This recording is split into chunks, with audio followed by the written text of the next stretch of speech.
पर दुनिया का सबसे पहला धर्म या मजहब कौन सा है, इस्लाम या हिंदू धर्म। और ये भी आपको बताएंगे कि हिंदू किस नबी की उम्मत हैं, इस दुनिया में हिंदू धर्म और बुत परस्ती की इब्तिदा कैसे हुई और ये हिंदू धर्म कैसे वजूद में आया, और इस कायनात की तख्लीक से लेकर आज तक कितने अंबिया कराम को हिंदुओं की तरफ मबऊस फरमाया गया, और आज के दौर के हिंदू हकीकी तौर पर किस नबी की उम्मत हैं, और हिंदुओं के हकीकी पेशवा कल की अवतार से कौन से नबी मुराद हैं, और क्या हिंदू भी जन्नत में जाएंगे। प्यारे दोस्तों, इन तमाम तर सवालात के जवाबात कुरान और हदीस की रोशनी में आज की इस वीडियो में हम आपको बताएंगे, और हम उम्मीद करते हैं कि आज की इस वीडियो को मुकम्मल देखने के बाद आपको मुकम्मल तौर पर इस बात का इल्म हो जाएगा कि दुनिया का सबसे बड़ा और पहला मजहब या धर्म कौन सा है। प्यारे दोस्तों, जब अल्लाह तबारक व तआला ने सबसे पहले इस जमीन को तख्लीक फरमाया और इस जमीन पर जिस इंसान को भेजा उनका नाम हजरत आदम अलैहिस्सलाम है। हजरत आदम अलैहिस्सलाम अल्लाह तबारक व तआला के बरगुज़ीदा नबी और सच्चे मुसलमान हैं। इस तरह इस जमीन पर कदम रखने वाला पहला इंसान मुसलमान हुआ, और फिर अल्लाह तबारक व तआला ने हजरत आदम अलैहिस्सलाम और अम्मा हवा रज़ियल्लाहु तआला अन्हा से तमाम इंसानों को पैदा किया। हजरत आदम अलैहिस्सलाम के बाद जो दूसरे नबी इस दुनिया के अंदर जलवागर हुए वो हजरत आदम अलैहिस्सलाम के औलाद में से हजरत शीस अलैहिस्सलाम हैं। उनको भी अल्लाह तबारक व तआला ने नबूवत और इस्लाम से सरफराज फरमाया था। यार दोस्तों, आपको बताते चलें कि हजरत शीस अलैहिस्सलाम के दौर से ही कुफ्र और शिरक की इब्तिदा हो चुकी थी, लेकिन बाकायदा तौर पर बुत परस्ती का आगाज नहीं हुआ था। हजरत शीस अलैहिस्सलाम के बाद अल्लाह तबारक व तआला ने हजरत इदरीस अलैहिस्सलाम को नबूवत अता फरमाई। हजरत इदरीस अलैहिस्सलाम का जमाना वो जमाना था जिसके अंदर बाकायदा तौर पर बुतों को बनाया गया और बुत परस्ती का आगाज किया गया। प्यारे दोस्तों, अब सवाल ये पैदा होता है कि जब दुनिया की इब्तिदा ही इस्लाम से हुई तो फिर आखिरकार बुतों को किसने बनाया और बुत परस्ती का आगाज किसने शुरू किया। इसके बारे में रिवायात में आता है कि हजरत इदरीस अलैहिस्सलाम की औलाद में से चंद लोग ऐसे थे जो अल्लाह तबारक व तआला का बहुत ज्यादा कुर्ब रखते थे, और वो अल्लाह तबारक व तआला के बरगुज़ीदा बंदे और वली थे, जिनके पास लोग बहुत शौक और मोहब्बत से आया करते और अल्लाह तबारक व तआला की इबादत और जिक्र व अज़कार में मशगूल रहा करते थे। जब लोग इन औलिया कराम के साथ बैठकर अल्लाह तबारक व तआला की इबादत करते तो उनको इबादत के अंदर बहुत ज्यादा सुकून और लज्जत महसूस होती और अल्लाह तबारक व तआला की रहमतें उन पर नाजिल होती। ये अल्लाह तबारक व तआला के नेक बंदे जिनकी तादाद तकरीबन 5 बताई जाती है, जिनका नाम वद, स्वा, यगूस, याऊक और नसर था। जब तक ये लोग जिंदा थे तो लोग इनके पास आते और अल्लाह तबारक व तआला की इबादत में बहुत ज्यादा मशगूल रहते। जब ये लोग दुनिया से चले गए तो लोगों की इबादत में कमी आना शुरू हो गई और लोग अल्लाह तबारक व तआला के रास्ते से दूर होने लगे। इनके पास बैठने वाले लोग इबादत से दूर होने लगे और हर वक्त इनके गम में मुब्तला रहने लगे और एक दूसरे से ये शिकायत करने लगे कि उन नेक बंदों के दौर में इबादत में जो लज्जत हासिल होती थी अब वो लज्जत हमें हासिल नहीं होती। इस तरह शैतान ने जब इन लोगों के ईमान की कमजोरी को देखा तो शैतान ने मौका गनीमत जानकर उन पर कड़ा वार कर दिया। एक दिन शैतान एक बूढ़े की शक्ल में उनके पास आया और उन लोगों से कहने लगा कि अगर तुम लोग चाहते हो कि तुम लोगों को इबादत के अंदर उसी तरह लज्जत हासिल होने लगे और उन मरने वाले लोगों की कमी भी महसूस ना हो तो मैं तुम लोगों को एक ऐसा रास्ता बताता हूँ जिससे उन लोगों की कमी भी महसूस नहीं होगी और इबादत के अंदर लज्जत भी उसी तरह हासिल होगी। चुनाचे इस तरह शैतान ने उन लोगों को यह मशवरा दिया कि उन मरने वाले लोगों के बुत बनाए जाएं और उन पर उनके लिबास डाल दिए जाएं और उनको अपनी इबादत गाहों में रख दिया जाए और उनके सामने खड़ा होकर अल्लाह तबारक व तआला की इबादत की जाए। इस तरह इबादत करने से उन लोगों की कमी भी महसूस नहीं होगी और अल्लाह तबारक व तआला की इबादत करने में लज्जत भी हासिल होगी। चुनाचे लोगों को शैतान का ये मशवरा बहुत पसंद आया। शैतान ने उन मरने वाले लोगों के बुत बनाए और इबादत गाहों के अंदर रख दिए। इस तरह लोग अपनी इबादत गाहों में जाते और उन बुतों के सामने खड़े होकर इबादत करते। शुरू में लोग अल्लाह तबारक व तआला की इबादत करते, फिर आहिस्ता आहिस्ता ये लोग उन बुतों को सलाम करके और उनके हाथ पांव चूम कर वापस आ जाते। इस तरह जमाना गुजरने के साथ साथ शैतान ने लोगों को इस कदर गुमराह कर दिया कि लोग अल्लाह तबारक व तआला की इबादत को छोड़कर सिर्फ उन्हीं को सजदा करने लगे और अल्लाह की इबादत करने की बजाय उन बुतों की पूजा करके घर वापस आ जाते। प्यारे दोस्तों, इस तरह हजरत आदम अलैहिस्सलाम के अजली दुश्मन ने दुनिया के अंदर सबसे पहले बुतों को बनाया और बुत परस्ती की बुनियाद रखी और लोगों को अल्लाह तबारक व तआला की वहदानियत से दूर करके बुतों की पूजा करने के अंदर मुब्तला किया। और आहिस्ता आहिस्ता ये बुत परस्ती इतनी आम हो गई कि हर नबी के दौर में लोग इस कुफ्र और शिरक में मुब्तला हुआ करते थे और अल्लाह तबारक व तआला ने अपने बेशुमार अंबिया कराम को इन बुतों की पूजा करने वाले लोगों की तरफ मबऊस फरमाया और उनको अल्लाह तबारक व तआला की वहदानियत की तरफ बुलाया और अल्लाह तबारक व तआला की इबादत करने का हुक्म दिया।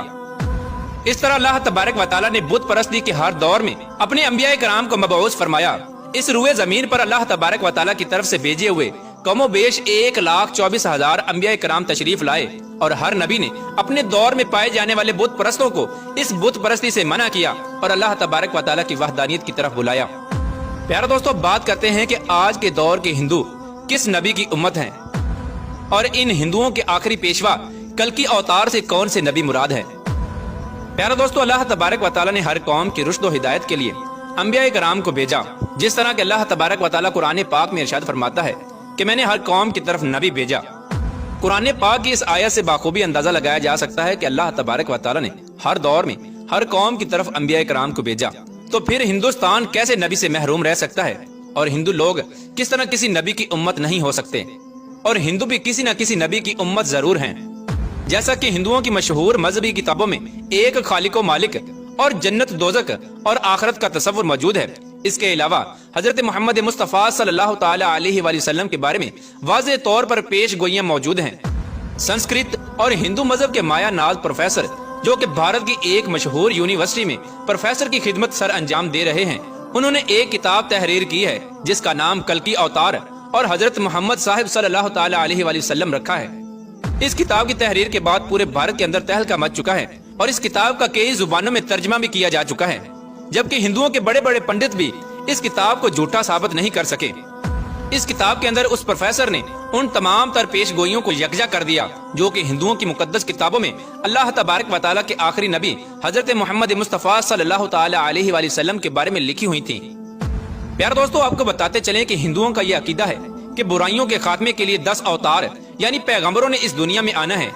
जिनमें से 9 अवतार यानी पैगंबर पिछले 3 युग यानी अदवार में आ चुके हैं और अब आखिरी दौर में यानी कल युग में कल की अवतार यानी आखिरी नबी ने आना है। जबकि हिंदुओं का यह अकीदा है कि जिस दौर के अंदर उस कल की अवतार ने आना है वो कई हजार साल पहले शुरू हो चुका है और दुनिया के तबाह होने तक यही कल युग यानी दौर रहेगा। इसलिए हिंदू अब उस कल की अवतार या आखिरी मसीहा के मुंतजिर हैं जिसकी खबर उनकी तमाम मुकद्दस किताबों में दी गई है। जैसा कि हिंदुओं की मशहूर किताब भगवत पुराण में लिखा है कि कल युग यानी आखिरी दौर का एक बहुत बड़ा हिस्सा गुजर चुका है। यही वो दौर है जिस दौर में भगवान ने आखिरी और ताकतवर अवतार भेजना है। प्यारे दोस्तों, आपको बताते चलें कि पैगंबर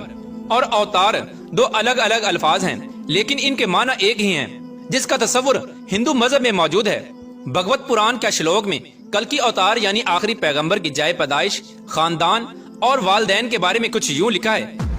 कि वो कल की अवतार विष्णु यश यानी अब्दुल्ला के घर शंबल यानी मकामे अमन या मक्का के बड़े पर्वत खानदान में पैदा होंगे। प्यार दोस्तों, हिंदुओं की किताब में लिखी इस पेशगोई के मुताबिक कल की अवतार यानी आखिरी नबी जहां पर पैदा होंगे उसका नाम शंबल होगा। हिंदुओं के मशहूर डॉक्टर वहद प्रकाश अपनी किताब में लिखते हैं कि शंबल के 3 मानी हैं। पहला ये कि शंबल उस मकाम को कहते हैं जो अमन की जगह हो, और दूसरा ये कि शंबल से मुराद वो मकाम जो पानी के करीब हो, और तीसरा ये कि ऐसा मकाम जिसकी तरफ लोग खींचे चले आएं। प्यारे दोस्तों, अगर इन मानी पर गौर किया जाए तो ये सब जानते हैं कि मक्का के अलावा कोई ऐसा मकाम नहीं जहां पर इतनी तादाद में लोग जमा होते हैं। और हिंदुओं की उस किताब में तहरीर दूसरी पेश गोई कि वो कल की अवतार उस शहर के बड़े मशहूर खानदान में पैदा होंगे, तो इस बात के अंदर कोई शक नहीं कि हजरत मोहम्मद मुस्तफ़ा सल्लल्लाहु ताला अलैहि वसल्लम के दादा जनाब अब्दुल मुत्तलिब कुरैश मक्का के सरदार और बैतुल्लाह के मुतवल्ली थे। और उस किताब में कल की अवतार के वालिद के नाम के बारे में जो पेश गोई की गई है कि उसका नाम विष्णु यश होगा। विष्णु यश की तारीफ हिंदुओं की मुकद्दस किताब ऋग्वेद में इस तरह बयान की गई है, विष्णु से मुराद खुदा का नाम है और यश का माना बंदा या गुलाम है, यानी विष्णु यश का मतलब होगा अल्लाह का बंदा। जबकि हजरत मोहम्मद मुस्तफ़ा सल्लल्लाहु ताला अलैहि वसल्लम के वालिद मोहतरम का नाम अब्दुल्ला था, यानी अल्लाह का बंदा। और हिंदुओं की किताब कल की पुराण में ये पेश गोई भी तहरीर की गई है कि उस आने वाले आखिरी कल की अवतार की वालदा का नाम सोमती होगा। प्यारे दोस्तों, संस्कृत में सोमती के माना अमन या अमन वाली के हैं, जबकि हजरत मोहम्मद मुस्तफ़ा सल्लल्लाहु ताला अलैहि वसल्लम की वालिदा मोहतरमा का नाम आमना यानी अमन वाली है।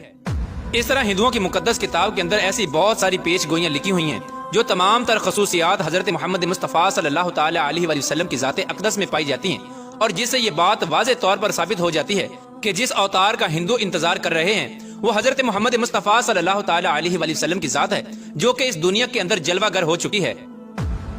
اور حضور صلی اللہ تعالی علیہ وآلہ وسلم کی تشریف آوری کے بعد قیامت تک جتنے بھی لوگ آئیں گے وہ تمام کے تمام حضرت محمد مصطفیٰ صلی اللہ تعالی علیہ وآلہ وسلم کی امت میں شامل ہوں گے، اور آج کے دور کے ہندو بھی حضرت محمد مصطفیٰ صلی اللہ تعالی علیہ وآلہ وسلم کی امت ہی ہیں۔